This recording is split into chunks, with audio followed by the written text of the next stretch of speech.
फिल्मी स्टार्स भी सामने आए हैं, तो हालांकि वो बड़े नाम थे तो सामने आए, तो कम उम्र में इस तरीके से घटनाएं कैसे सामने आ रही हैं? जैसे कि महिलाओं में पहले हम लोग बहुत कम सोचते थे कि हार्ट की बीमारी होगी मेनोपॉज के पहले, लेकिन अब किसी की कोई उम्र नहीं रह गई और वो लोग प्रेजेंट करते हैं जैसे कि डॉक्टर साहब ने बताया कि गैस हो रही है, पेट फूल रहा है, और स्पेशली अगर डायबिटिक होते हैं तो उसमें पेन भी नहीं होता चेस्ट में। तो इसको अगर आपको ध्यान से इसको समझें, उनकी पूरी बात सुनें और ईसीजी पहला करें, फिर इको करें, और तो उससे आपको अंदाज़ मिल जाता है कि ये हार्ट की तरफ इनका डिजीज़ प्रोसेस जा रहा है। मैम, ये जो तकनीक है, पहले की तकनीक बहुत बड़ा ऑपरेशन कराना पड़ता जी। था, बहुत तामझाम होता था, बनारस में मैक्सिमम चीज़ें मिल भी नहीं पाती थी, जी। बाहर दिल्ली मुंबई जी। के लिए ये लोग बुक करते थे। अब कितना सुविधा पहुंच जाएगा इस तकनीक से? देखिए, हमको तो यही याद है कि जब हमने शुरू किया था सूर्या हॉस्पिटल से डॉक्टर विवेका जी के साथ, तो उस समय हर थोड़े 2-3 पेशेंट के बाद बोलना पड़ता था कि भाई दिल्ली जाओ। अब धीरे धीरे लोगों का जब कॉन्फिडेंस हुआ, हमारी टीम ने भी उसके साथ में डॉक्टर साहब के साथ रह के काफ़ी कुछ सीखा, तो आज हम जो केसेस को रिफ्यूज़ करते थे या रेफ़र करते थे, हम यहीं करते हैं। उससे सबसे बड़ा फ़ायदा क्या है, जो मेंटल सपोर्ट पेशेंट को चाहिए, दिल्ली में जाके या किसी और शहर में जाके वो लॉस्ट हो जाता है। एक तो ऐसी अपनी बीमारी, प्लस आपके साथ लोग नहीं हो, परिवार नहीं हो, तो आपका कॉन्फिडेंस ऐसे हिला रहता है। तो हम लोग क्या करते हैं, अगर और भी डिफ़िकल्ट केस है तो जितना हम उनको यहाँ पे कर सकते हैं ट्रीटमेंट या फॉलोअप, वो यहाँ कर लेते हैं।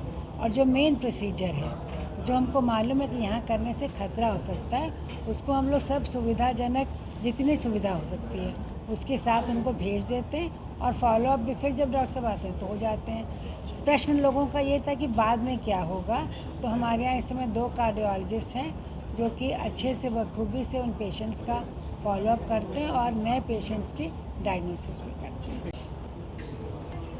मैं डॉक्टर विवेका कुमार हूँ, principal director cardiac sciences pan Max health care. आज हम लोगों ने ये तो साहब, एक छोटा सा बड़ा एक संक्षिप्त में ये आसान सवाल ये है कि DAVI, ये जो आपने कहा है ये तकनीक क्या है और क्या है ये तकनीक? तो जैसे उम्र कैसे बढ़ती होगा, है क्या है? और आपने देखा होगा कि कई लोगों के वाल्व में सिकुड़न आ जाती है, एओर्टिक वाल्व में, तो TAVI में हम उस वाल्व को बगैर ओपन हार्ट किए ही पैर की नस के द्वारा जा कर के उस वाल्व को बदल देते हैं, नया वाल्व लगा देते हैं। तो जैसे हम एंजियोप्लास्टी लोकल एनेस्थीसिया में करते हैं, मरीज़ को 1 दिन के लिए हॉस्पिटल में रहना पड़ता है, तो TAVI प्रोसीजर एक रेवोल्यूशन है जिसमें कि पैर की नसों के द्वारा ही हम जा कर के वाल्व को बदल देते हैं। इसी तरह से हम माइट्रल वाल्व, जो दूसरा वाल्व है उसमें लीकेज है, तो माइट्रा क्लिप के द्वारा उसको चेंज कर देते हैं। तो ये बहुत ही रिवोल्यूशनरी ट्रीटमेंट है, और इसके द्वारा जो हाई रिस्क पेशेंट हैं, जिनमें कि जनरल एनेस्थीसिया का रिस्क रहता है, जो कि ओपन हार्ट सर्जरी में बेहोशी के लिए फिट नहीं है, उनको हम लोकल एनेस्थीसिया में ही इस तकनीक के द्वारा वाल्व बदल करके नई ज़िंदगी देते हैं। कोरोना में देखा गया था कि कोरोना के बाद चेस्ट की बीमारी सबसे ज़्यादा सामने आई। ऐसे में ये तकनीक कितना आसान साबित होगा?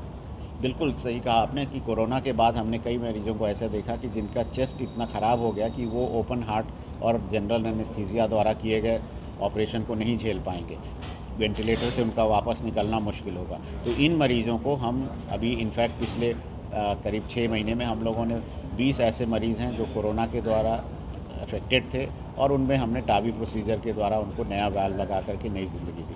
अ, अ, आम मरीजों तक, यानी आम जनमानस को कितना खर्चा ये पड़ेगा और कितना आसानी से उनके तक पहुँच सकता है? तो अभी तो हम लोगों को जो चीपेस्ट इंडियन वाल्व है वो करीब 8 लाख का पड़ रहा है, तो करीब 8 लाख के आसपास का खर्च आएगा मिनिमम, जबकि 25 लाख शुरुआत में थी। आज से 5 साल पहले जब हमने शुरू किया था, भारत में इसको अप्रूवल मिला था, तो करीब 25 लाख का खर्च आता था। अब वो घट के 8 लाख आ गया है, और अगले 1-2 साल में ये और भी अफोर्डेबल होता जाएगा। ड्यूरिंग कोविड पैंडेमिक कितने केसेस ऐसे आए हैं, कितना हार्ट के पेशेंट वाले मामले कितने इंक्रीज हुए? कोविड पैंडेमिक से हार्ट की बीमारी काफ़ी बढ़ गई है। अगर हम माइनर हार्ट की बीमारियां जैसे कि कार्डियक एरिथमिया, साइनस टैकीकार्डिया लें, तो ऑलमोस्ट 50 to 60% लोगों में कोविड अफेक्टेड के बाद ये हार्ट की बीमारी होती है। लेकिन सीरियस बीमारी जैसे हार्ट अटैक, कार्डियक अरेस्ट, इन चीज़ों को लें तो ऑलमोस्ट 30% इंक्रीज़ है इन बीमारियों में, और कई लोग अपनी जान भी दे देते हैं इसमें।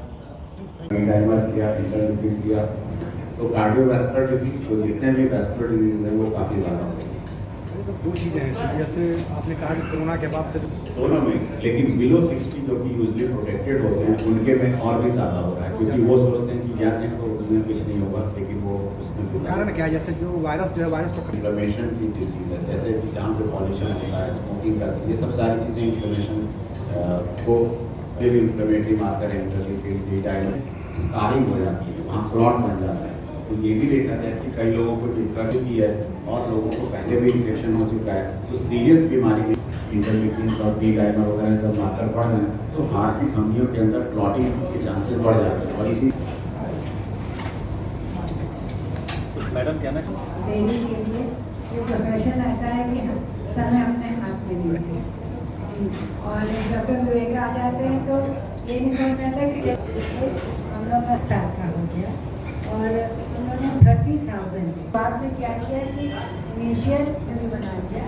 तो अब डॉक्टर साहब दोनों के साथ जब अभी वार्तालाप हुआ तो संजीव के हम लोग छोटे मोटे जैसे डॉक्टर विवेका ने कहा कि